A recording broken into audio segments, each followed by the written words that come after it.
హక్కులు కలిగి ఉండాలి. ఈ హక్కుల కోసం మనం మొదట్లో రాజ్యాంగాన్ని రచించడం జరిగింది భారతదేశంలో. దానికోసం ఎంతో మంది కృషి చేశారు. కానీ దాని ఫలితాలు ఇంతవరకే వచ్చి ఆగిపోయాయి. 75 సంవత్సరాల్లో ప్రజల మధ్య విభేదాలు తగ్గలేదు. అవి రోజు రోజుకి పెరుగుతున్నాయే కానీ ఏమాత్రం తగ్గట్లేదు. వాటిని తగ్గించి ప్రజల మధ్య ఐక్యత ఏర్పరిచి ప్రజలు ప్రశాంతంగా జీవించడం కోసం మేము పొలిటికల్ మాంక్ అనే సిద్ధాంతంలో ప్రతి మనిషి పుట్టుకతో ఏ విరోధులు లేకుండా పుట్టాలి, ప్రశాంతంగా పుట్టాలి అని మేము దాంట్లో చాలా వివరంగా చెప్పాము. అదే మా సిద్ధాంతం కూడా.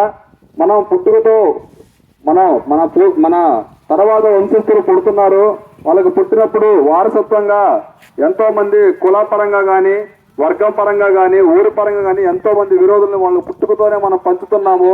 ఇలా పుట్టుకతోనే అతను విరోధులతో పుడితే అతను జీవితంలో అతను ఏం తెలుసుకుంటాడు, ఎవరిని ప్రేమించాలి? అతను పుట్టుకతోనే కొన్ని కోట్ల మందిని విరోధులుగా పుడుతున్నాము.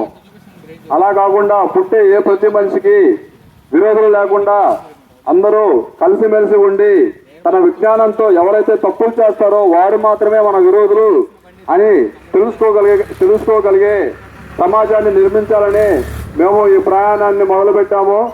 సమాజంలో ప్రతి ఒక్కరు కూడా వారి విరోధుల్ని వారి యొక్క విజ్ఞతతోటి, వారి యొక్క అవగాహనతోటి వారిని వాళ్ళు ఎంచుకోవాలి. కానీ